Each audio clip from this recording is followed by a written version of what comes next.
இயேசு கிறிஸ்துவின் இனிய நாமத்துக்கு மகிமை உண்டாவதாக. ஆண்டவராக இயேசு கிறிஸ்துவை ஏற்றுக்கொண்ட பிள்ளைகளை வாழ்த்துகிறேன், வரவேற்கிறேன். இந்த நாட்களில் கூட ஒரு வேத பகுதியை வாசிக்கிறேன்.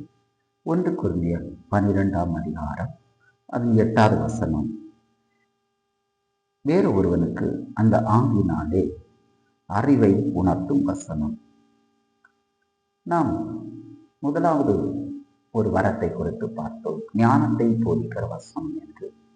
இரண்டாவதாகவும் கர்த்தர் இரண்டாவதும் ஒரு வரத்தை வைத்திருக்கிறார்.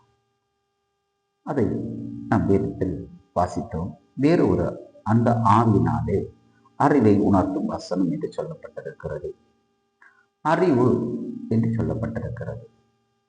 அப்படியானால் அறிவு என்பது நாம் சிந்தனையிலிருந்து உருவாக்கப்படுகிறது. நாம் தலைப்பகுதியிலிருந்து உருவாக்கப்படுகிறது. அந்த தலைப்பகுதியிலிருந்து நமக்கு உருவாக்கப்படுகிற அறிவு என்பது தேவனுடைய இரண்டாவது வரமாக இருக்கிறது. அது நம் சிந்தனையிலிருந்து உருவாக்கப்படுகிற காரியமாக வெளிப்படுகிறது. தேவன் நம் சிந்தனையிலே நமக்கு அப்படிப்பட்ட அறிவை உணர்த்தும் வசனம் என்று சொல்லப்பட்டிருக்கிறது. அப்படிப்பட்ட வரத்தை தேவன் நம் சிந்தனையில் வைத்திருக்கிறார்.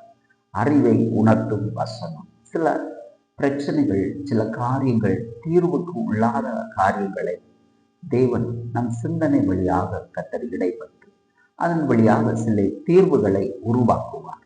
தேவன் சிந்தனை அறிவை உணர்த்துவார் என்று வரத்தை நமக்கு தேவன் அருளுகிறார்.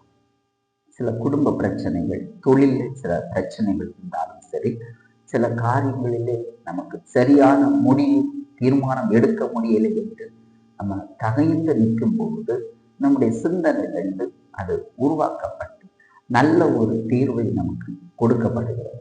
அதுதான் அறிவை உணர்த்தும் வசனம் என்று சொல்லப்பட்டிருக்கிறது. அப்படியே இந்த வார்த்தை மூலமாக கர்த்தர் உங்களை ஆசீர்வதிப்பாராக. ஆமென்.